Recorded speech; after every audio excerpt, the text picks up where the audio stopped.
Today we're in Wales for a special recording of the Nationalist Family Day, and welcome to Question Time for Patriots.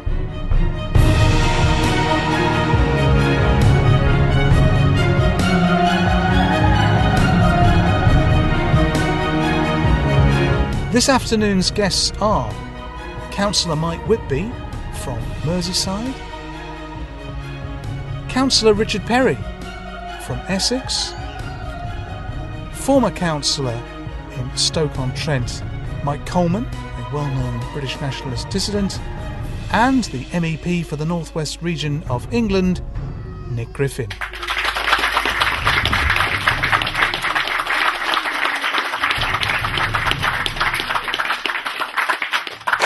Now, to start us off tonight, we've got quite an interesting mix of questions. The first, we'll go straight into it. What does the panel think will happen in Syria? And since the man has just come back from Syria, that first question, first bite, goes to Nick Griffin. It's already happened in Syria, the core of it. What was a stable secular state has been torn apart and is now on its way to becoming a sectarian shambles, the same as Iraq and all the rest. There's still a good chance the Syrian government can avoid that fate, despite the fact that the people who run America, the people who run Britain, the State of Israel, everyone is after Syria. But there's still a good chance because Russia is on their side, Iran is on their side, China certainly isn't against them. There's a reasonable chance the Syrians will win the civil war. Obviously, the latest stories about chemical gas attacks, which are, of course, weapons of mass destruction, which should give you the clue as to what's going on. It's being used to try to press for intervention. I still don't think it's certain. If there is intervention, it's going to be very bloody. It's going to be very, very costly to Britain. It's not like attacking Libya, which was, frankly, a revolting turkey shoot. It's going to be really, really hard work, very expensive, very costly. But I think that it's so costly, there's still a reasonable chance the West will stay out. If the West stays out, in the end, the Syrian government will win their civil war. It's not the first one they've had. They will win their civil war, and they will show that it is possible to be nationalist and secular, and also, to a large extent, Muslim and moderate. You might be surprised to hear me say that, because they're the ones who are in the front line of what's a global war against the utter fanatical extremism of radical Wahhabi Islam.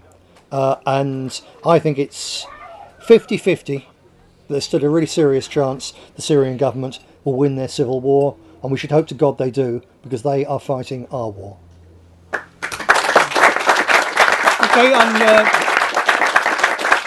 just out of interest, I mean, when you were out there, very quickly now, just a lot of people want to know, how were you treated by the Syrian government? I mean, were you treated well? They knew who you were? Yeah, people knew I was. Treated very, very well. By the time I'd been on the TV, obviously, as I was there with a group of MEPs and other people involved in politics in Europe, they obviously found it very helpful or useful to be able to show, look, we've stabilised the situation in Damascus enough, we can have foreign dignitaries walking around and there's no danger to them. So it gave the lie to the BBC claim the place was in civil war uproar, and the BBC duly changed that line basically the day I came back to say, well, actually Damascus is fairly normal.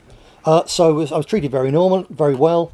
By the time I'd been on their television a number of times, people were recognising me in the street and coming up and say thank you for being here.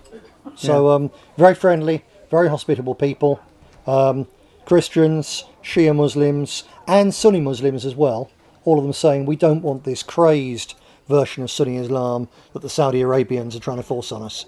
But lovely people, and a terrible tragedy. The country where there's 10% of the population still Christian. No, I'm saying more than that actually there. It's where we went for a meal one day, we looked over our shoulders and there was a huge Armenian church there with a big cross, neon cross on it and so on, and the priest and his congregation walking in and out, and every single denomination, there's dozens of different denominations of Christians, of Muslims, of other sects and so on, all there able to celebrate their way of worshipping God absolutely freely without the harassment, the appalling, brutal treatment of the Christians that you get, for instance, in virtually now all the rest of the Arab world where the hardline Muslims are taking over.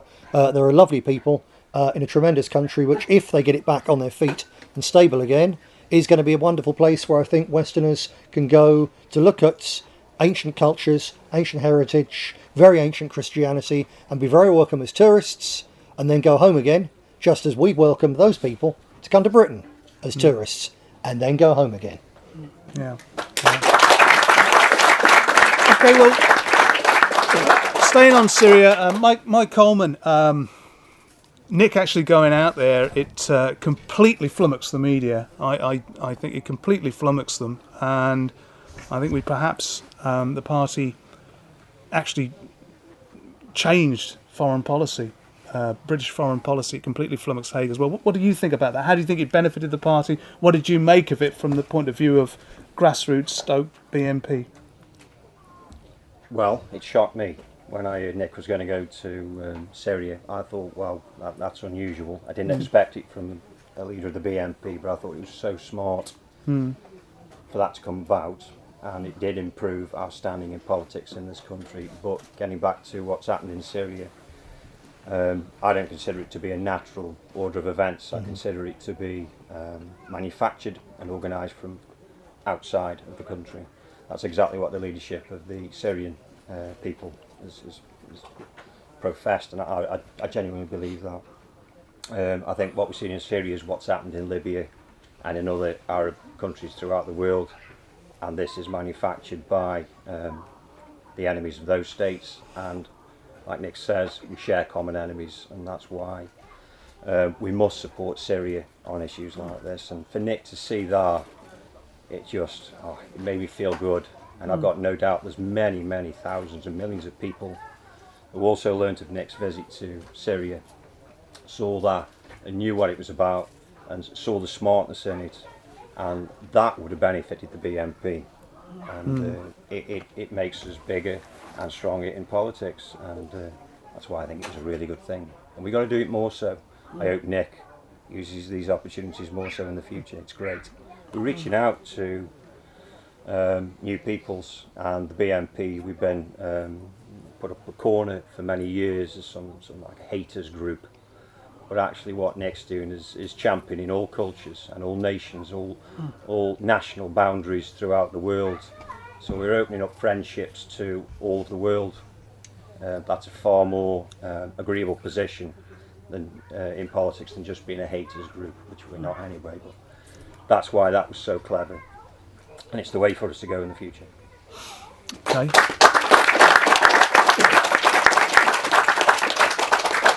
Councillor Whitby, your take on the Syria crisis, for want of a better word, the manufactured crisis? Yeah, just to touch on Nick first before I go on, Simon. I think it was an extremely brave thing to do, first of all, because that was a battle zone, and no other British politician bothered to go over there and have a look at what was really happening, rather than just listen to Sky and the BBC give us a pack of lies as usual. But Nick went over there and saw it firsthand. So the opposition and all of the media, the controlled media, must have been going berserk. There's Nick Griffin, he's doing what you should be doing, get your backside out there and do it. But this man had the what's-its to go out and do it, and I applaud him for that. So, individual. Councillor Perry, your idea of the situation? Well, yeah, I compliment Nick for going out there, and I think any publicity is good publicity. What do I think will happen in Syria? I think there will be interference, and it probably will be from us and the Americans, etc. And as a consequence of that, we will be flooded with refugees, and they're starting to crop up now. Only a couple of days ago there was 18 found in Essex, so it's all going to come our way, and I think we should stay well out of it. That's my view. Yeah. I think that's everybody's view, actually, but taking off my Dimbleby hat and being the Simon Darby, I want to say one thing about the BBC. They actually filmed Nick over there. They filmed him and interviewed him at a site where an explosion had gone off, whatever. They didn't show a single second of that interview. All they showed was Philip de Winter, who is a Flemish MEP. So that typified the BBC, absolutely typified. A major event, and they show a Flemish politician rather than our own. That just showed the damage that we did with that Syrian trip, I think, because we completely, I said it before, we completely changed public opinion on that. All of a sudden the British public realised that we didn't want to be involved. It wasn't our business.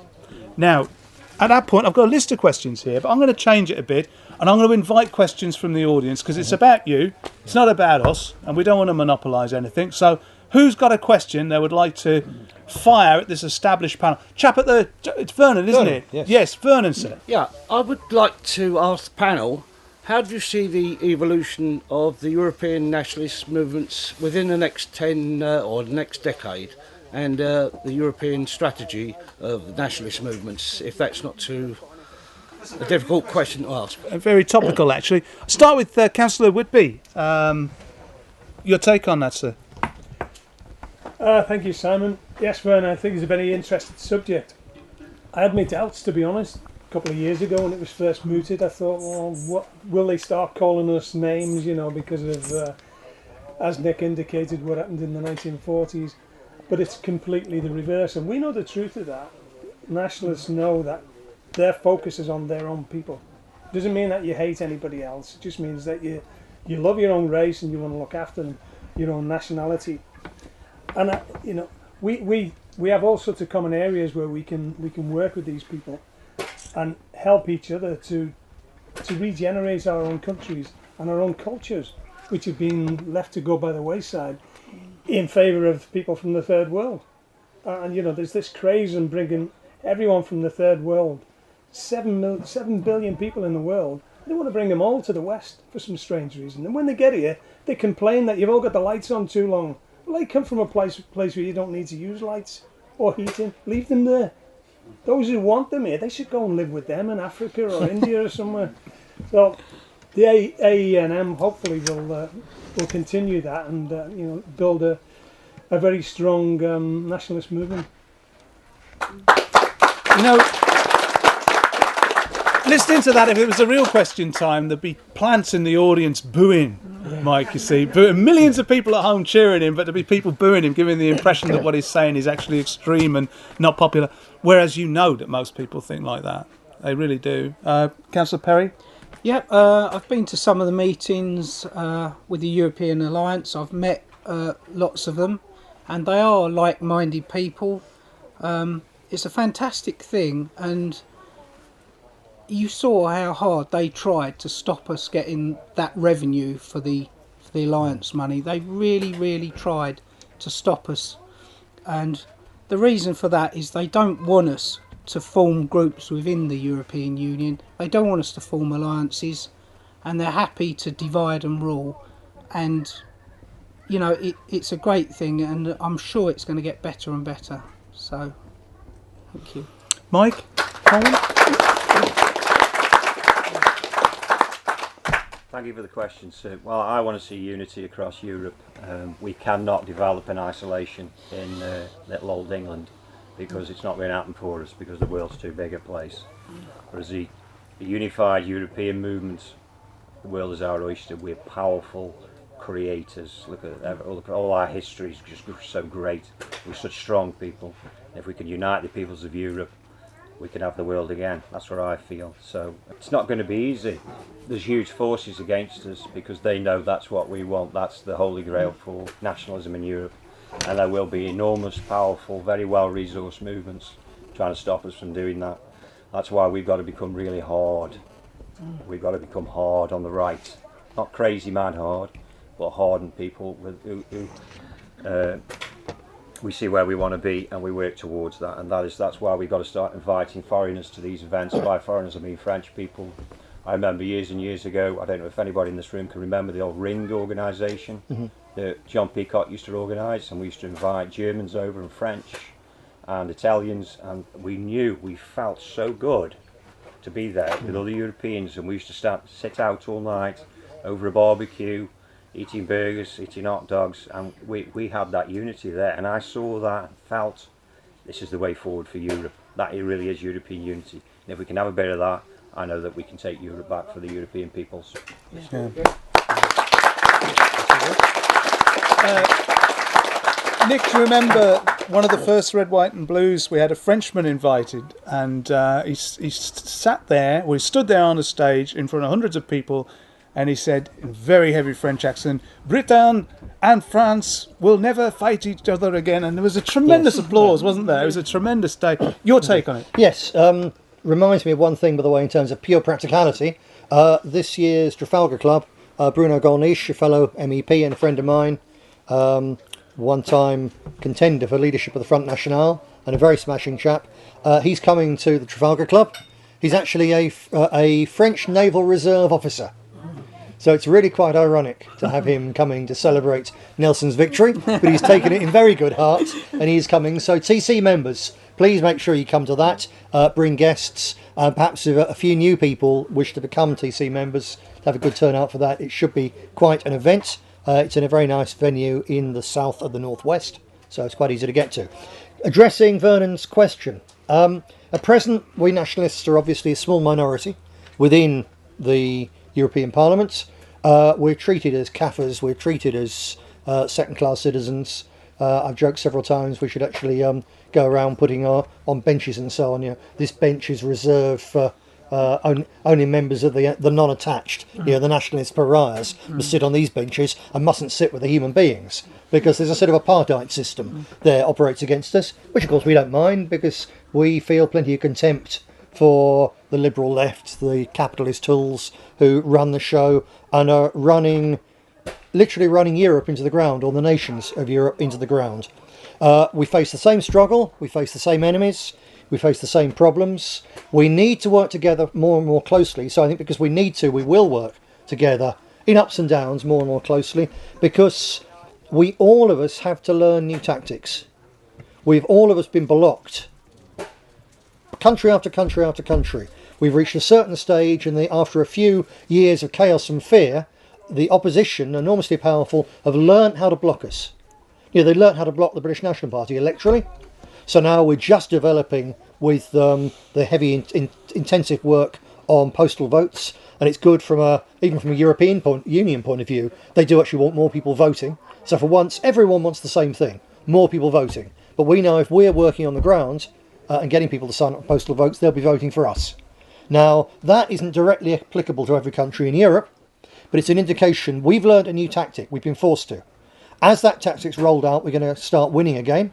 And in a couple of years' time, the new kids on the block in terms of threat will again be the British National Party. But as you know, for the last couple of years, we've been down, and it's been someone else's turn to sort of be there as leaders. But at different times, one nationalist group is always advancing, while another one's being pushed back a bit. It's a tide coming in up the beach. It's not just a permanent wave going like that all the time. It does this. But all the time it's gradually getting higher. Now, we've learned over the last few months, in fact, where we're going to be going. And when we really roll that out, some of our continental comrades will learn from us. At present, I think there's more that we can learn from them. What Golden Dawn have done, in terms particularly of their food aid programmes to Greeks, I mean, phenomenal. I don't know if you've seen the pictures on the Golden Dawn International Newsroom of some 10,000 Greeks, ordinary Greek people, queuing up outside their headquarters in Athens, with the police desperately trying to stop them, and Golden Dawn people fighting the police in order to get lorries of food aid through to half-starving Greek families. It's just tremendous, tremendously powerful. They only started that about a year ago, and they very proudly announced at one stage, we've now handed food parcels to 1,000 people. We could do that. This party could do that. We have to do things like that. So we need to learn from each other.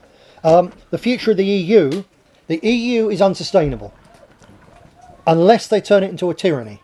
It's either going to collapse or they have to turn it into a tyranny. And as it moves towards that, I don't know which yet it's going to be, as it moves towards that, it's making ordinary people of different European nations hate each other. It's quite ironic, predictable, but ironic and very, very sad that the organisation that was created by some people as a reaction to 2 world wars and wanting to see no more wars, it's actually become a new motor for hatred. So they've been Germans or Dutch people mistaken for being Germans, beaten up by locals on the beaches in Portugal and Greece. So it's actually creating this hatred. And when I was with, Mike mentioned the feeling of unity you get with nationalists when you're sat together and so on. When I was with the NPD a few days ago, and one of their main speaker, I can follow enough German to understand what he was saying, was that as this European thing goes out of control, we ordinary Germans are going to get the blame. Because it's what their elite are doing, it's what the French elite are doing, the German bank elite and so on. We ordinary Germans are going to get the blame, and they say that nationalism causes war. No, this is now causing hatred. This is going to cause war. And he said, I can tell you this, we Germans, we've had a bellyful of war. We know what it's like. We don't want any more wars. And there was this huge round of applause from that German audience, that they understand the dangers of hatred being spread by this misguided, horrible, wicked experiment, and they want to fight against it every bit as much as we do. And it won't be easy, because we have different views and so on. How on earth can the Greeks at present say, well, actually, we're quite close to the Germans, when all nationalist voters in Greece are thinking, those bloody Germans? It's difficult, but it has to be done. We have to work together to learn from each other, to support each other, and in the end to win together, because we won't win separately. It's together that's going to do the trick. Thank you, Vernon, for a very interesting question. Yeah, good question. Donna, the lady from London. According to the World Bank, in 2012, Migrant sent home 335 billion. What do the panel think of this? So this is money, just to clarify, this is money that's been sent home by migrants to the families. Their own home countries. Yeah, in other words, money that's... We've been bled dry, basically. Yeah. Okay. Councillor Perry, your take? Well, my take on it, it's like an egg timer, isn't it? There's a certain amount of money in this country, and it's being drained out, and that's one way of draining all their money from us. Is immigrants sending their money home, propping up their countries. We should be bringing money into this country. Our manufacturing industry, rebuilding it. We can't be letting money go out. We need money coming in. It's unsustainable, and I don't agree with it. No? Okay. Councillor Coleman. Former Councillor Coleman. Very wealthy place, Stoke-on-Trent. No poverty at all. Of course, none at all. Our people there living a life of living in clover, milk and honey. Surely we can afford this. Surely. No, we can't afford that. 700. How many million was it? 335. I think that's billion. I think that's a gross underestimate. I think it's much more than that. And it's like trying to run a bath with the plug out. You're not going to get very far. That's what they're doing to our economy. And in places like Stoke-on-Trent, and I know you come from many poor areas yourselves, we bear the brunt of that. We see the poverty, we see the lack of investment in our city, and we see massive unemployment. I just don't agree with it, point blank, and I don't agree with the people being here anyway, taking our jobs, taking our houses, and taking everything else. And so, totally, and please let the conference be very clear about this, I don't agree with it, and I want it to stop. Me too.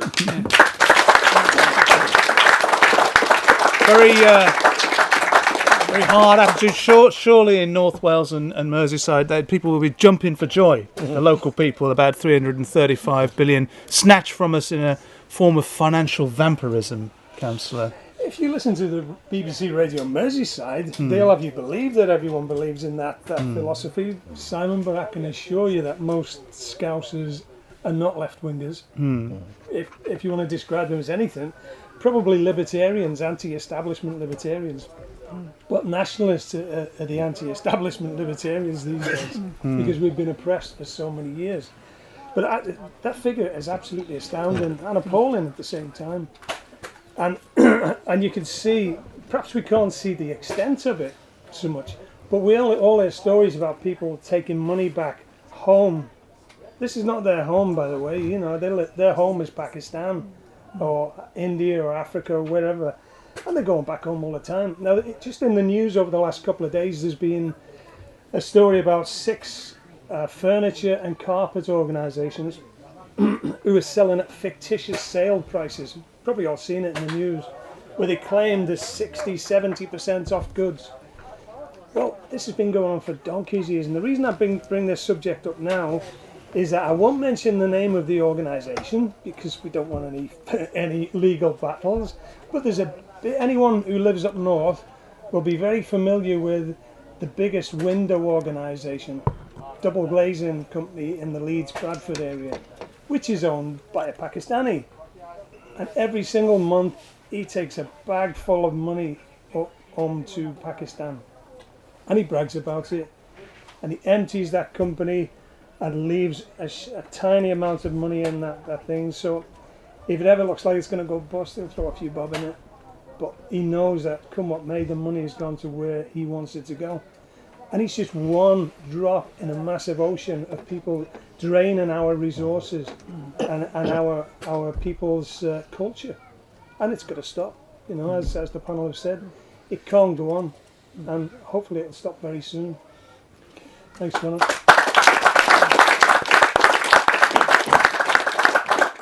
Nick Griffin, you've got a bit of a reputation as being a bit of a hardliner in your constituency, Manchester, Liverpool, those cities there. You've got pensioners freezing to death in the winter. You've got patients not been having proper cancer treatment because they can't afford it whilst this is going on. You don't really mind, do you?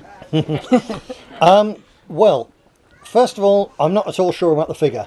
I think someone's got a decimal point wrong somewhere. I simply can't believe 335 billion from this country. It's simply too much. Might be 335 million, it may be 3.35 billion, it might be 35 billion. But I don't believe it's 335 billion. But in a way, that's not the point. It's too much, however much it is, because this country can't afford to see an outflow of capital on any scale at all. Because we desperately need capital to retool and re-equip and rebuild our country, to bring manufacturing jobs back to places like Manchester and Oldham and Stoke and so on. So however much it is, it's wrong. I would like to get the figure absolutely clarified. If it's at the lower end of the scale, you need to put it into context that we definitely spent at least that much money and more, probably up to 500 billion, bailing out the banks, which is just as much a waste of money. In fact, I would say rather worse, because for all that we'd rather see the money going to the poor in our country, if it's going to the third world and it's helping poor people, it's actually doing some human good. It's just doing it at our expense. When it's going down the throats of the international banks, it's doing no good for anyone who's a decent human being at all, in any way, shape and form.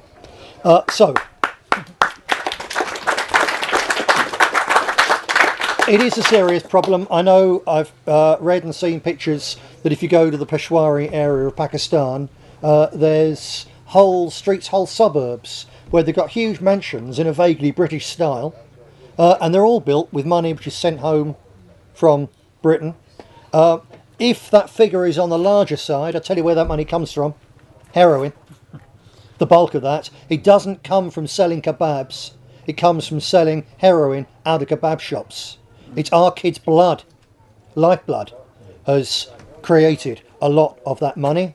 But even if it's created by hard work, that's the problem when they tell us about the economic benefits of immigration with all their lies and statistics. This is an example. Yeah, so these people create this money or help us create this money, but then they take it out from us. So what the hell was the good of that in the first place, especially when you consider that one way or another, whoever was making that money was making it in a job which, if they weren't there, would be available for one of our people to fill. Before our people can fill it, there's other problems to address. There is a problem of a defeated sort of welfarist entitlement sort of attitude amongst people. There is a problem of low wages, so it's not worth people taking jobs. There is a problem with the fact that our education system has been junked by decades of socialist dogma, so that youngsters, many of them, aren't capable of doing these jobs. We need to put those people right so that our people can do the jobs, and then make sure the jobs are available by making sure that it simply isn't open for these people to come in to work in this country and send their money back home. As Mike said, if they regard those places as home, let them go home.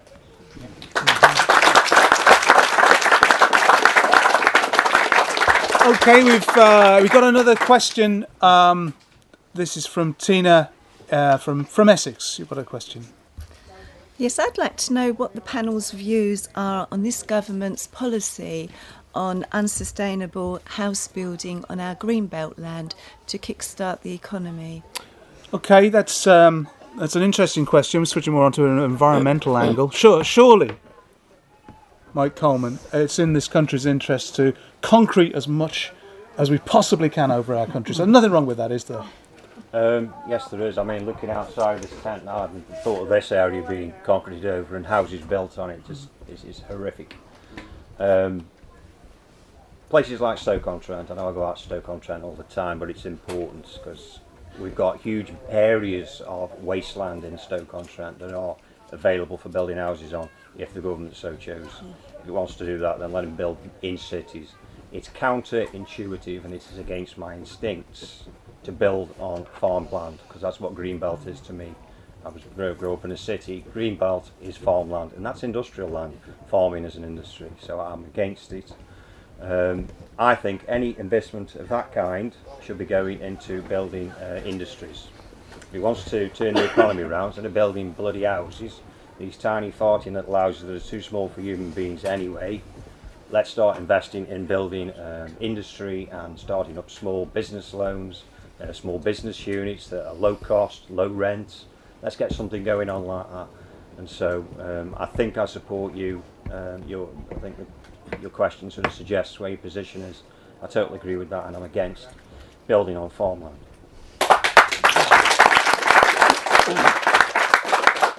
What about you, Councillor Perry? Do you look forward to those bulldozers and lorries coming down there and cementing over your area, do you?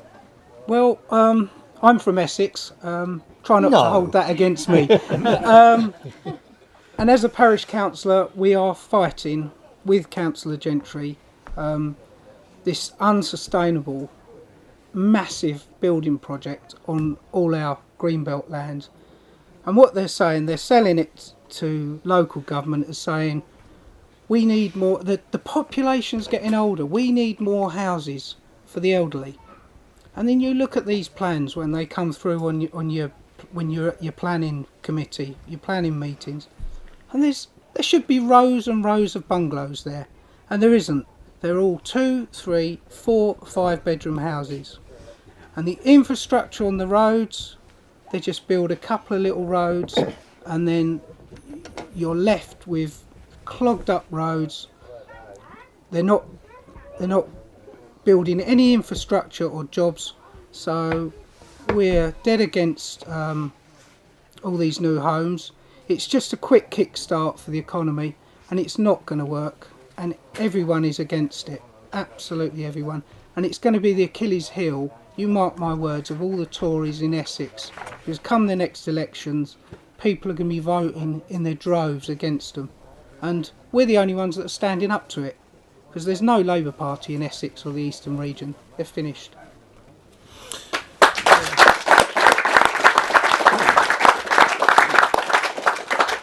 Nick Griffin, just build as many houses as we possibly can and damn the consequences. Is that a sensible policy? No, it's not. Certainly the economy needs kick-starting, but it doesn't need kick-starting by building houses. We've got a housing crisis in this country. We've got a homeless crisis in this country. Many of the people who are homeless are ex-servicemen, which makes it doubly disgraceful. Others are young families, which again is a shocking thing. But the motor of the motor of building, the motor of homelessness is mass immigration. So the first thing to do is turn the damn motor off. That's a start. It's a question, it's numbers and white flight. There's a combination there.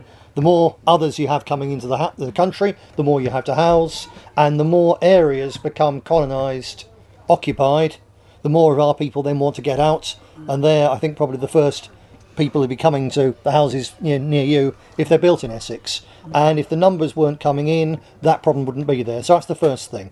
And as Mike said, the kickstart of the economy needs to be constructive and long term. It needs to be kickstarted reconstructing British industry so it continues, rather than building a house as a one-off in terms of boosting the economy. Once it's done and dusted, it goes back to normal. You create an industry which makes things that the rest of the world wants to buy, and you kick-started a virtuous cycle for a long time. So they're kick-starting the wrong thing. It is, of course, not a matter of stupidity, it's a matter of corruption. If you look at where the Tory government's policy on this comes from, it comes mainly from the policy, a think tank called Policy Exchange, founded by a number of very, very senior Tory MPs, including Nick Bowles. And Policy Exchange, its biggest donors includes developers. So you've got big development companies who want to get their hands on the most beautiful parts of southern England because that's the most profitable places. They don't want to mess around reconstructing a high street and putting one-bedroom flats over empty shops and so on. They don't want to do that. The profit is in greenfield building and selling to yuppies, basically. So that's what they're doing. So they've funded the Tory party to come up with these grand schemes and solutions because the solution is what they want, because they want the building in the first place. And as well as saying, no, we don't want it, we should also, as a party, and as we get more powerful, be saying and pushing for investigation as to where this comes from, who benefits from them, from these things, and then police action, court and prison from the people who are corruptly using the political system for the benefit of their friends in big business. It's an absolute disgrace. I'm very impressed with what our councillors, Tina and so on, are doing down in that part of Essex. Really grassroots resistance to building, which of course the other parties do as well. It's like the Lib Dems and the Tories around here. They oppose wind farms. But it's their party policy, their government policy, which creates the damn things. So for Tories or Lib Dems or whatever to jump on the bandwagon and say, oh, we should oppose this house building too, absolutely outrageous. The British National Party are the only people who are opposing this, not just on grounds of not in my backyard, because it's inherently wrong and because we've got better answers to the problems this country has.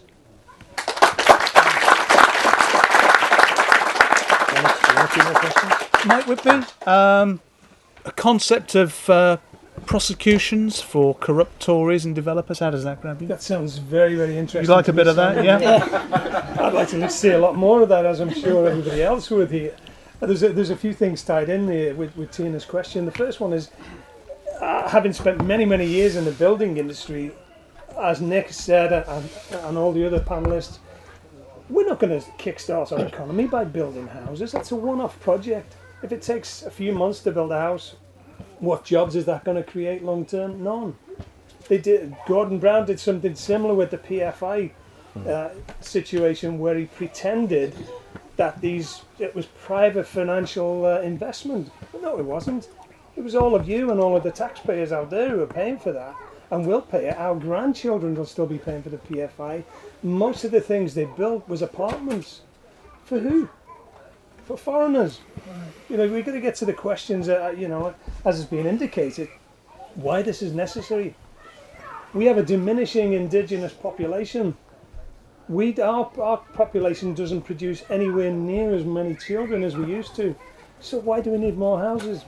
Anyone who hasn't got one might be looking at this now and saying, well, that's not fair, we need a house. Of course you do need a house, but the reason you haven't got one is because the foreigners are taking your houses.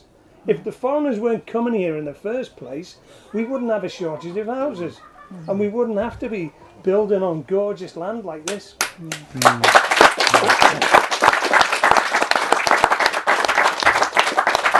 Okay. Those are the questions, just before I finish, Simon, those are the questions that need to be put. Why are these things happening?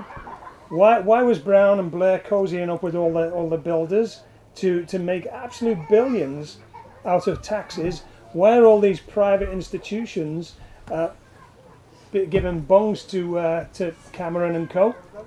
And the Liberals? They're not getting away with it because they're sitting there.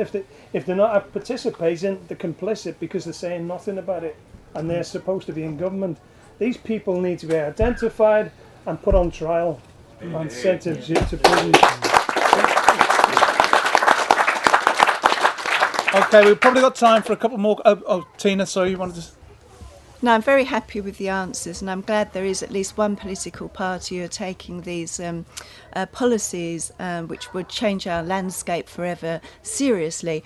The other issue that I wanted to mention was I am concerned that prime land is being built on agricultural land that grows wheat, cereals, crops, potentially that a lot of them are being left fallow at the moment, due to a European directive. But what's going to happen to us when we can no longer ever grow on this land ever again? That's another issue that I have particularly got with Essex being built upon. So, Nick Griffin, are you happy with the concept of us importing lots of protein in the form of genetically modified wheat and maize from the likes of Monsanto? You're well happy with that, yeah? Indeed not, of course. Yep, Tina's absolutely right that a lot of the reaction to building on Greenbelt is, well, it's beautiful country and so on. It's a natural, it's a heartfelt reaction about our heritage and our land and so on. But there's also a very, very practical reason for saying we must stop building on farmland where new housing is needed. In some areas it is, or new factories, it needs to be on reclaimed brownfield sites wherever possible. And I see really, other than small local developments for real local need, 5 or 6 houses on the edge of a village or whatever, because there's a problem where young families can't get houses, I think that's justifiable, particularly as social housing. But other than that, there simply needs to be a rule, no building on Greenbelt land, because this country twice, still actually just within living memory, has been almost starved into submission in war because we couldn't grow enough food to feed ourselves, and importing that food cost the lives of thousands of young men on the convoys. And in the end, in a world that is a dangerous place, an unstable and uncertain place, and where there's a huge population increase and all sorts of things suggesting that the world's ability to keep on producing more and more food is coming to an end, with peak fertiliser as well as peak conventional easily accessed oil, the fish stocks around the world are collapsing and so on. Everything points to a world which will be hungrier and hungrier. And for Britain to have wantonly thrown away some of its best farmlands in pursuit of short-term profit for houses that aren't actually needed by our own people is a monstrous, terrible error which must be stopped and reversed.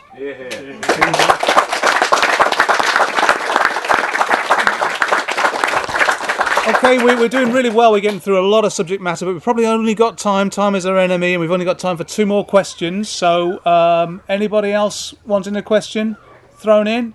Gentleman at the back there. Les Ingram from Chester, Liverpool branch.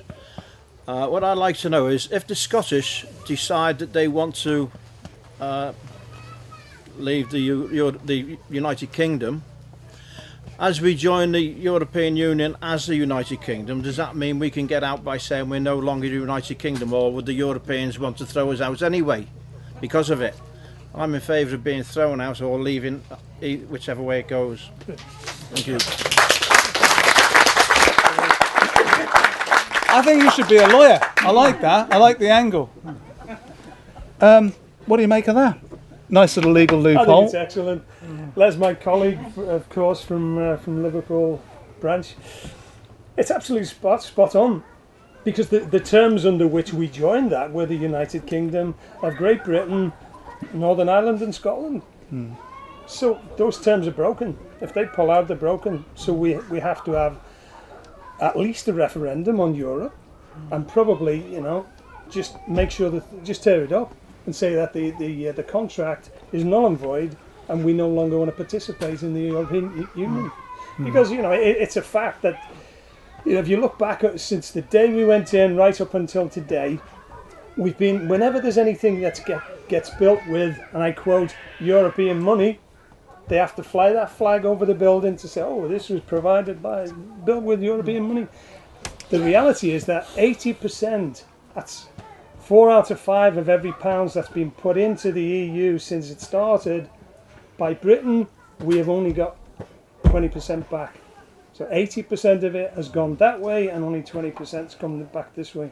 That is an horrendous figure that most people are not told about. And, we're told all the time, oh, well, that was provided by European. It's a good thing to be in the EU, it provides all these new buildings that no one goes in, but that's another story. And in our village, they built this library. Well, a member of my family now works there, but that's another story. But this library was built, but they weren't allowed to call it a library. because those in the EU, Nick's bosses, sorry Nick, he said, you can't call it a library. No one, the people in Europe won't understand that. It's got to be called a long life learning centre. So I went along there as a council on the opening of it, and they said, we've done the presentation, and an Olympic gold medalist opened it and all the rest of it. Then they showed us around the building, and I went out first, and I said to this chap who was one of the guys running the place, where's the Long Life Learning Centre? He said, you mean the library? So people don't want the EU, and it's time we pulled out of it. Mike Coleman, you had a question. What's your take on that? Well, with regards to Scotland leaving the Union, that's a serious issue for me. I don't want to see that happen because I don't believe essentially in equality, but I do believe in equality amongst the British peoples, and that's Scotland, Ireland, all of Ireland, Wales and England, and I wish that to remain so for all time. And that's one of the cornerstones of British revival, is that unity of the British peoples, and so that's the major issue for me. Regards withdrawing from Europe, I think the only way that's going to happen is when Europe fails economically very shortly. I'll leave it there. Thank you. Councillor Perry, the concept of you announcing to your fellow councillors and constituents that we are no longer in the European Union all of a sudden, does that make your mouth water? Does it? It would be absolutely fantastic. I can't wait till it fails. I'll be honest with you, and I'm sure it will, because the currency is defunct. Countries like Ireland, Italy, Greece, Cyprus, all their currencies they're all in trouble because of this currency. It's costing us £56 million a day. What on earth are we doing in there? I just hold my head in shame with the fact that we actually joined it. I can't wait to leave. Okay. Nick Griffin, MEP, happiest man in the world to receive a P45? Absolutely so. Yes, especially as I'm sure they'll organise the pensions. Yeah. But no, it's a very interesting question that Les has raised on a whole different series of levels, actually. First of all, let's get it clear that the breakup of the United Kingdom, of which Scotland potentially going its own way is a major part, was planned by the same people as created the European Union in the first place, on the purely Leninist tactic that how do you eat a large salami? You cut it into slices. And Great Britain is too big to be demolished by the European Union, so split it into its constituent nations. And then England in particular, slice and dice that, because England is still too big as well. Scotland's big enough to swallow whole, or smaller than swallow whole, so is Wales. England's still too big, so regionalise England out of existence was their aim right from the start. The SNP, of course, is leading the way for the potential breakup of the United Kingdom. I don't think they'll do it because fundamentally it's a sectarian approach from the Republican Catholic section of the population. We've got plenty of Catholics of Scottish origin in the party. I'm merely stating a fact that that's where the money comes from, that's where the push, the thrust comes from, and the majority of Scots don't like that. The majority of Scots are innately unionist. They know that we're stronger together than we are if we're separated. So I don't think it will happen. But if it does, and you see how phony the Scottish National Party is by the fact they're saying, oh yes, well, when we leave the United Kingdom, we'll still be in Europe. And I don't know if Les, if you're aware, there's a very serious lawyers' debate in Scotland as to whether they have to reapply, whether it's automatic, what on earth do they do? And it does appear they would indeed have to reapply to join the European Union again. Logically, therefore, so should Britain, or the rest of Britain, if the Scots do. But of course, they're not going to use it as an excuse to throw us out. They don't want to throw us out. They want to swallow us up, not spit us out. So it's it's not the thing which is going to be the excuse. If Britain is ruled, or the remnants of Britain are ruled by the people who rule us now, they will keep us in. If it's ruled by us, we don't need an excuse to take us out. We don't need a legal fiction to take us out, like they've broken the contract. Stuff the contract, we're repudiating the contract. I'll tell you what, here's your council at the Treaty of Rome. There you go. Goodbye.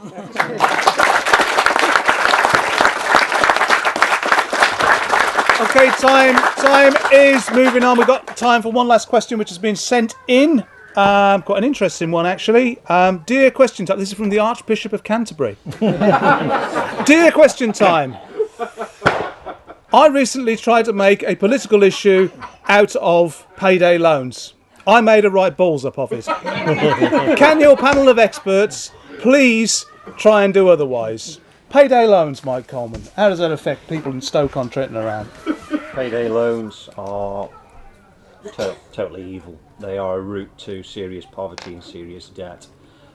Joking apart, I know people who are in debt through payday loans, and it is outrageous that in this day and age, the 21st century, we've got people scratching around for money to put in the electric meter and to buy food to feed their children. So it's a big serious issue, and I hate them, and I want to ban them, and I want to round up the CEOs of those companies who are responsible for imposing them, and I want them to swing from the nearest lamppost. Hear, hear.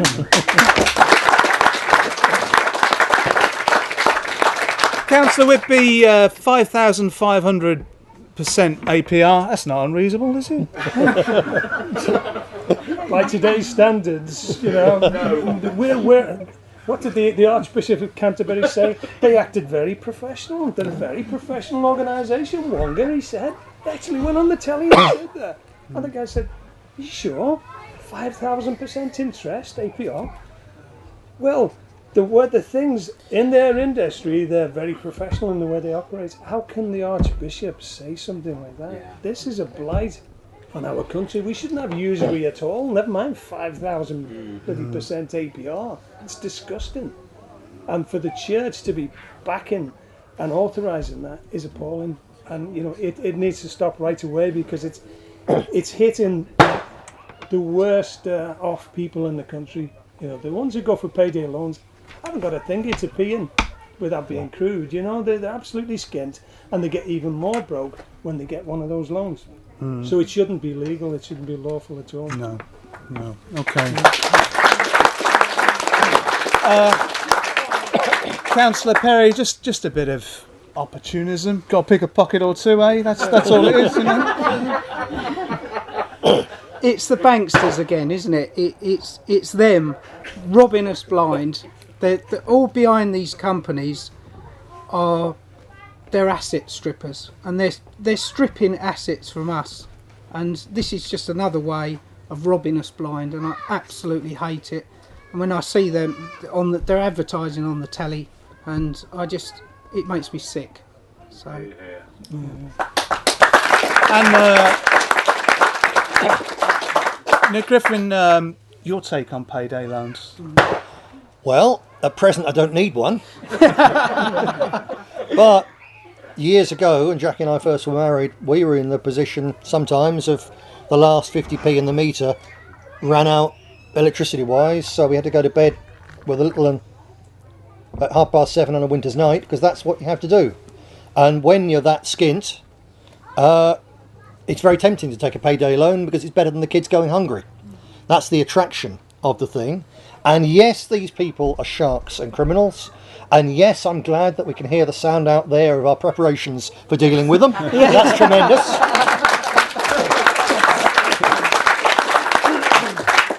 But let's not lose sight of the origins of the problem. That is the fact that the political elite have, through globalisation, destroyed the economic base which gave people who were prepared to work hard in working class communities up the length and breadth of Britain the ability to stand on their own 2 feet and go from one day payday to the next without running out of money, without running out of food for the kids. Those are the real criminals, the political elite who've opened the market to these petty low-level sharks. So yes, let's go out and shoot and harpoon the sharks, but don't lose sight of the fact the real criminals aren't just the usurers. And as Mike said, it's outrageous that the Church of England, a Christian church, didn't get the point. This is usury. It's forbidden in the Bible. You might say, well, we don't have to govern the country by the Bible. Well, the Archbishop of Canterbury should want to. So all those people are wrong. The politicians are the most wrong. The only way to cure the problem of payday loans initially is by banning and by outlawing these companies. But then actually some people aren't going to be able to feed their kids. So we've got to rebuild the hard industries of this country so that people can, through their own efforts, the sweat of their own brow, in decent, useful, constructive, paying work, don't need payday loans. That will come about when we run this country. In the meantime, we can't just sit there and moan about it at meetings like this. We're not. We're putting the finishing, some of my staff are putting the finishing touches right at this very minute, basically, over the next few days, to a booklet and an online booklet about debt, the problems, advice, real practical advice. We've looked at debt booklets put out by all sorts of other groups and people and so on. We've frankly cannibalised them and taken all the best bits. I think the thing is going to be the state-of-the-art advice for ordinary people who have got problems with their debts. As soon as we've got it, we'll have leaflets and campaigns as well to spread awareness of the booklet and the online site. And I hope very much that everyone here will be involved in spreading that message, so we're not just, like politicians normally do, scoring points at the expense of the opposition. We're also doing something practical to deal with the problem.